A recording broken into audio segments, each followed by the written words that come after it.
नमस्कार, मैं अनुराग। आप सभी दर्शकों का बहुत बहुत स्वागत है अनुराग न्यूज भदोही में। विकसित भारत सभा का आयोजन किया गया ग्राम दिघवट जिला भदोही में भारतीय जनता पार्टी द्वारा आयोजन किया गया, जिसमें भाजपा के वरिष्ठ नेता और दीनानाथ भास्कर, भाजपा जिला अध्यक्ष दीपक मिश्रा, छोटे बड़े सभी कार्यकर्ता, संतोष दुबे आदि लोग मौजूद रहे। भाजपा के 11 वर्ष की उपलब्धियों की गिनाई गई। 100 में विकसित भारत बनाने का संकल्प दोहराया गया। दीनानाथ भास्कर कहे कि प्रधानमंत्री मोदी जी देश को विकसित बनाने के लिए, देश को दुनिया के में स्थान दिलाने के लिए लगातार प्रयास कर रहे हैं। क्या कुछ कहे दीनानाथ भास्कर, सुनिए जरा हमारे चैनल पर। कुमार सरोज जी, आज भारत सरकार के 11 साल पूर्ण होने पर पूरे देश में, प्रदेश में, जिले पर और मंडल स्तर पर, फिर इसे सेक्टर स्तर तक पहुंचाना है। इस कार्यक्रम को जन जन तक हमारे देश के यशस्वी प्रधानमंत्री, जिनको सरकार में रहते हुए 11 साल 7-7.5 वर्ष हो रहा है। प्रधानमंत्री जी देश के विकास के लिए, देश को विकसित बनाने के लिए, देश को दुनिया में स्थान दिलाने के लिए लगातार प्रयासरत हैं। किसी भी देश के विकास के लिए यहाँ पर बहनें हैं, नौजवान साथी हैं, हमारे पिता तुल्य बुजुर्ग हैं। मैं बहुत बृहद स्तर पर बात को नहीं रखूंगा। आप लोगों को हैंडबिल मिली, उसको मोड़ कर रखे रहिए। घर जाएंगे।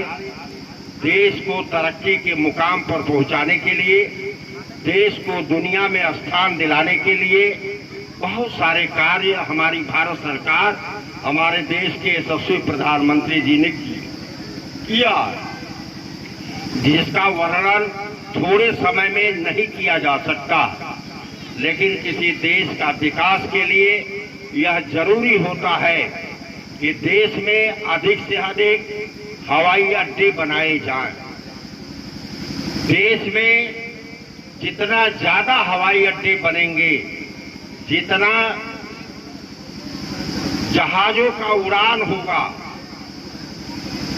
और आवागमन दुनिया में होगा, उतना देश तरक्की करेगा।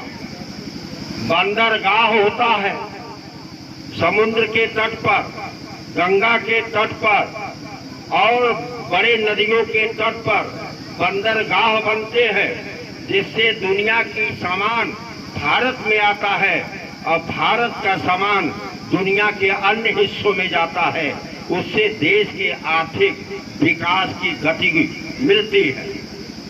तीसरा, रेलवे लाइनों का विस्तार करना, डीजल इंजन खत्म करना और कोयला वाला इंजन खत्म करना, इलेक्ट्रिक इंजन चलाना, लाइनों का विस्तारीकरण करना और अच्छी ट्रेन मुहैया कराना, फास्ट ट्रेन मुहैया कराना, जिससे आपका आवागमन में सुविधा हो और आपका रॉ मटेरियल ट्रेन के माध्यम से एक जगह से दूसरे जगह जा सके। तो जहाज, हवाई अड्डे का विकास, बंदरगाह का विकास और रेलवे का विकास करना जरूरी होता है। उस दिशा में हमारी सरकार बृहद स्तर पर काम कर रही है। और चौथा होता है हाईवे तैयार करना। एक शहर से दूसरे शहर, एक प्रदेश से दूसरे प्रदेश, एक जिला से दूसरे जिला, एक तहसील से दूसरे तहसील, एक ब्लॉक से दूसरे ब्लॉक, एक गांव से दूसरे गांव रोडों का निर्माण करना। और जब हम रोडों का निर्माण करते हैं तो कलकत्ता से लेकर जयपुर तक जो सामान भेजना होता है, वो कम समय में ज्यादा दूरी तक हम अपनी सामग्री को भेज सकते हैं, पहुंचा सकते हैं और हम यात्रा भी जल्दी कर सकते हैं।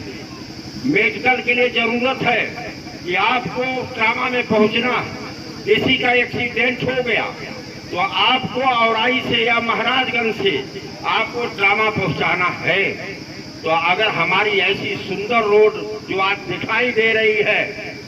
अटल बिहारी वाजपेयी साहब जो हमारे देश के पूर्व प्रधानमंत्री रहे, उन्होंने इसका निर्माण कराना शुरू किया था और आज रोड का इतना बेहतरीन निर्माण हो गया है कि आप आधा घंटा में ट्रामा में एम्बुलेंस को भेज सकते हैं, यह व्यवस्था होती है। और आज हम अमेरिका से के बराबर पहुंचने वाले हैं हाईवे में, और कुछ दिन के बाद उससे बेहतर सुविधा देने वाले हैं, अमेरिका से भी ज्यादा बेहतर सुविधा हम देने वाले हैं।